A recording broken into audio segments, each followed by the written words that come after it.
যে নবী ও রাসূলের ভিতরে পার্থক্যটা কি। আমি কোরআন গবেষণা করে দেখলাম যে নবীর আনুগত্য করা সম্ভব নয়, কারণ নবী শেষ,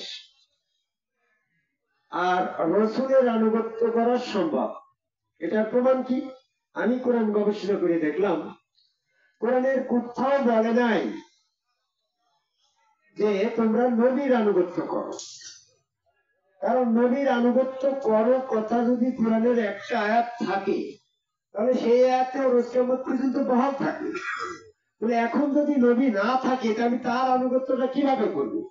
যেমন আমার আব্বার সোনা মিয়া এখন নাই, যখন উনি ঠিক ছিল তখন ওনার আমি আনুগত্য করেছি, ওষুধ খাওয়াইছি, সেবা করেছি, নানান কিছু করেছি। কিন্তু এখন উনি নাই, ওনার আনুগত্য করা আমার পক্ষে এখন সম্ভব না। এজন্য নবী একসময় থাকবে না, তাই নবী যখন উপস্থিত থাকবে না তখন অনুপস্থিত ব্যক্তির আনুগত্য করা তো অসম্ভব। এই জন্য আল্লাহ সূক্ষ্ম জ্ঞানী, সূক্ষ্মদর্শী মহাজ্ঞানী কোরআনের কোথাও নবীর আনুগত্য করো কথা বলে নাই।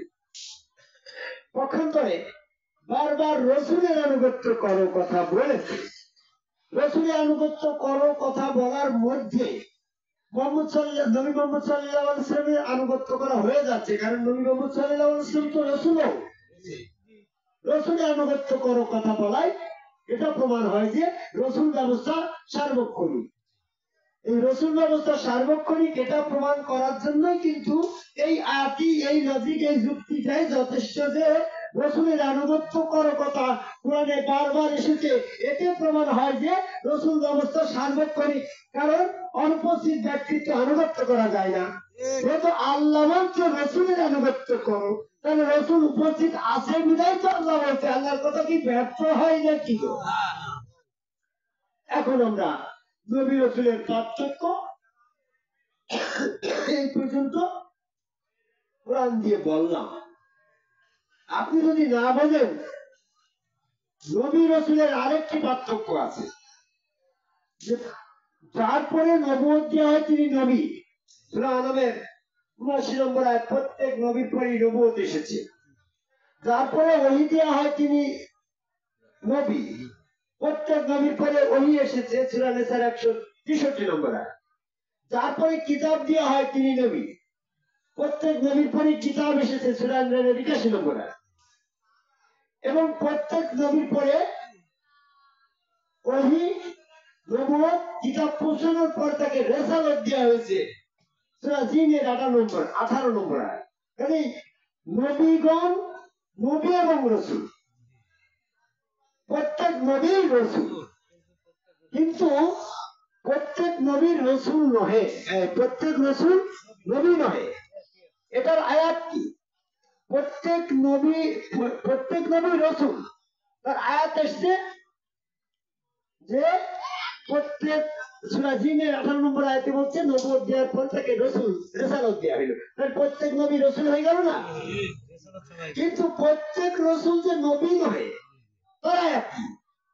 দেখেন, সূরা মাইদার ১৯ নম্বর আয়াতে বলছে দুই নবীর মধ্যবর্তী ফাতরাতি পিরিয়ডে আমি রাসূল পাঠাই।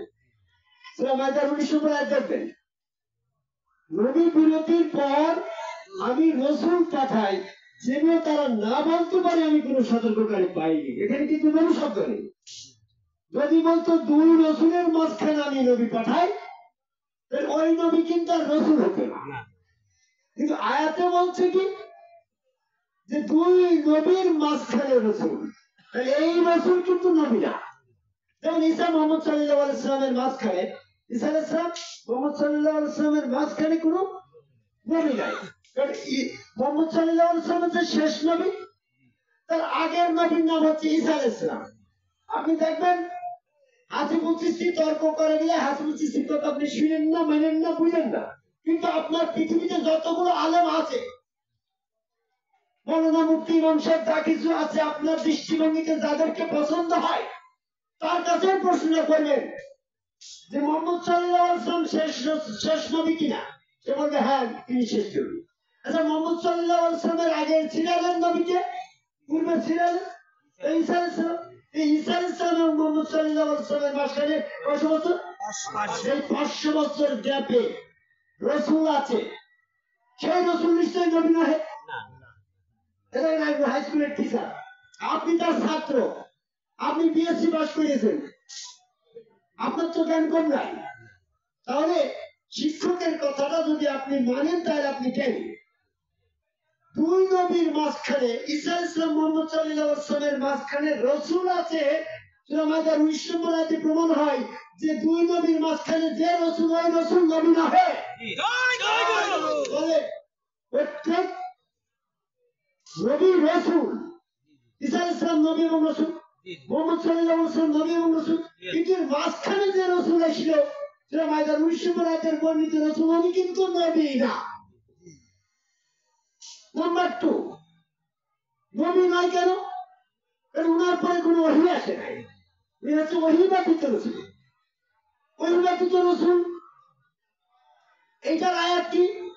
সূরা আম্বিয়ার 25 নম্বর আয়াত খুলে রাখেন, ওয়া মা আরসালনাকা মিন ক্বাবলিকা মিনার রাসূলি ইল্লা ওহিয়ান। হে মুহাম্মদ, তোমার পূর্বে কি আমি এমন অনেক রসুল পাঠাইনি যারা ছিল ওহী ব্যতীত?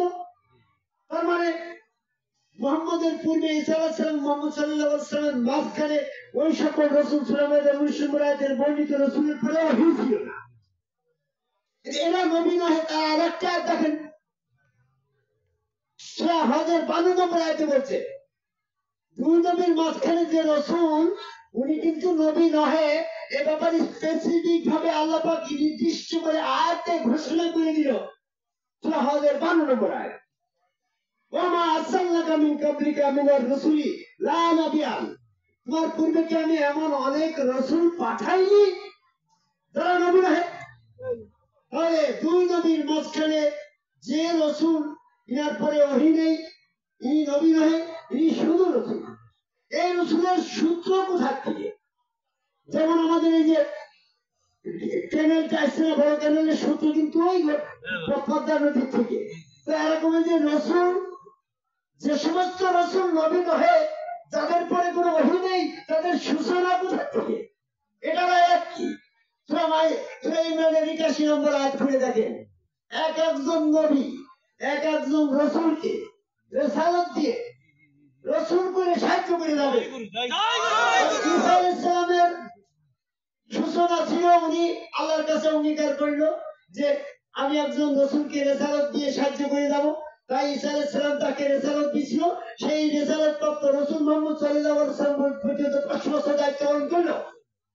ঠিক ঈসা আলাইহিস সালাম যেমনটি ভাবে অঙ্গীকার করেছিল, মুসা আলাইহিস সালাম যেমনটি ভাবে অঙ্গীকার করেছিল সূরা ইমরানের 81 নম্বর আয়াত, ঠিক তদ্রূপ ভাবে নবী মুহাম্মদ সাল্লাল্লাহু আলাইহি ওয়াসাল্লাম ওই অঙ্গীকারে আবদ্ধ যে একজন রসুলকে তিনি রিসালাত দিয়ে সাহায্য করে রসুল পদে রেখে যাবেন। এই অঙ্গীকারটা উনি করেছে তার সূরা আহজাবের 7 নম্বর আয়াত।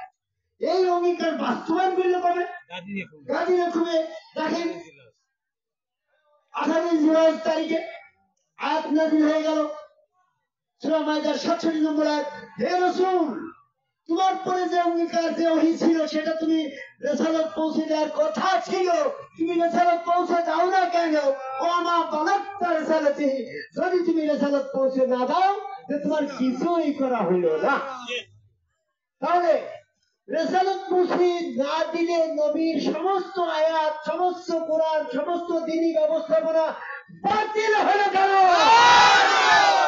বাতিল হতো এই জন্য যে মাগরিবের টাইমে আমি ওয়াজ করছিলাম যে দ্বীনি ব্যবস্থাপনার সমস্ত কর্ম সম্পাদন করার জন্য তোমার রসুল দরকার। যদি রসুল না থাকতো তাহলে মুহাম্মদ সাল্লাল্লাহু আলাইহি ওয়াসাল্লামের পরবর্তী সময়টাকে বাতিল হয়ে দ্বীনি ব্যবস্থাপনা অচল হয়ে যেত। আল্লাহ সতর্ক করে বলল, ওয়া মা বালাগতা রিসালাতিহি, যদি তুমি রিসালাত পৌঁছে না দাও তো তোমার কিছুই করা হইল না। তাহলে যারা বর্তমানে সম্মুখ গুরুকে রসুল মানছে না, তাদের ধর্মের কিছুই করা হইল না। যদি তাদের ধর্মের কিছু কিছু থাকে আর হইব। 67 নম্বর আয়াতের উদ্দেশ্য ব্যক্ত হয়। আমি অত জোরে ভুলবো না, অনেক বলেছি। তবে যার এখনো রসুলের উপস্থিতি নাই তারা জানেন কাফের, এটার প্রমাণ দেখে। সূরা ফুরকানের 27-28 নম্বর আয়াত। জালেমরা সেদিন আফসোস করে বলবে, হায় হায় রে, আমি 5 ওয়াক্ত সালাত আদায় করলাম না কেন? যারা 5 ওয়াক্ত সালাত আদায় করেনি তারা জালেম। জালেমরা সেদিন আফসোস করে বলবে, হায় হায় রে, আমি হজ করতে গেলাম না কেন? তাহলে যারা হজ করে না তারা জালেম। জালেমরা সেদিন আফসোস করে বলবে, আমি তাবলিগে গেলাম না কেন? তাহলে যারা তাবলিগে যায় না তারা জালেম। জালেমরা সেদিন যদি আফসোস করে বলে, আমি 88 বাবাজানের কাছে গেলাম না কেন, পীর সাহেবের কাছে গেলাম না কেন, চরমুনায় গেলাম না কেন, জামাত ইসলাম করলাম না কেন, এরকম ভাবে মসজিদে কাতারের সাথে আদানের সাথে নামাজ পড়লাম না কেন, তাহলে এই মসজিদে না যাওয়াটা জালেমের প্রমাণ হতো। আমি স্পষ্ট ভাবে কোরআন গবেষণা করে দেখলাম, সূরা ফুরকানের 27 নম্বর আয়াতে বলছে, জালেমরা নিজের হস্ত কামড়াতে কামড়াতে বলতে থাকবে, আমি ওই রসুলের সঙ্গ ধারণ করলাম না কেন? রসুলের সঙ্গ ধারণ উপস্থিতি, রসুল কর্ম না করাটাই হচ্ছে জালেমের পরিচয়। যাদের বর্তমানে রসুল নেই, তারা সেদিন হাসিমুল চিস্তি বললে কি হবে? তারা তো নিজেই আল্লাহর কাছে স্বীকারোক্তি দেবে যে আমি ওই রসুলের কাছে গেলাম না কেন। তাহলে এখন যার যার রসুল, যার যার গুরু তত্ত্ব রসুল, এই গুরু তত্ত্বে রসুল তত্ত্বে না এসে আপনার ধর্ম যদি সার্থক হয়, তা আল্লাহর উদ্দেশ্যে ব্যর্থ হয়। আল্লাহ বলল, এই রেসালত যদি মোহাম্মদ সাল্লাল্লাহু আলাইহি ওয়াসাল্লাম তুমি পৌঁছে না দাও, তাহলে হযরত আলী যদি রসুল না হয়, তুমি পাঠার পরে ওই হাসান বসি কাকে সেজদা দিয়ে শয়তান থেকে পবিত্র হবে? এই জন্য হযরত আলীকে সেজদার ঠিকানা হিসেবে রেসালত দিয়ে দিতে বলা হয়েছে। হযরত আলী আবার হাসান বসরিকে দিচ্ছে, আমার গুরু হযরত খাজা নিজামুদ্দিন আহমেদ চিশতি তার আলিলাম চিশতিকে সেজদা দিয়ে যেমনটি পবিত্র হয়েছে, আমি আমার গুরু হযরত খাজা নিজামুদ্দিন আহমেদ চিশতিকে সেজদার মাধ্যমে আজম কামালাকে সেজদা দেবে, তেমন কিভাবে শয়তান মুক্ত হয়েছে। তারা এখনো এই সম্মুখ গুরু রসুলের কাছে বায়াতের মাধ্যমে আত্মসমর্পণ করে সেজদার মাধ্যমে আত্মসমর্পণ করে নাই, তারা শয়তান থেকে পবিত্র হয় নাই। এর জন্য তাদের সমস্ত জীবন ব্যর্থ। জালেম, এই জালেমের দল পরিত্যাগ করে আদম কামাল সেজদাকারী একজন সম্মুখ রসুলের কাছে বায়াত গ্রহণ করে সেখানে সেজদা ভক্তি দিয়ে শয়তান থেকে পবিত্র হয়ে 5 ওয়াক্ত নামাজ যদি হজ যাকাত ঠাইসে ঠাইসে করার আহ্বান করবে, কথা শেষ হয়ে যাবে।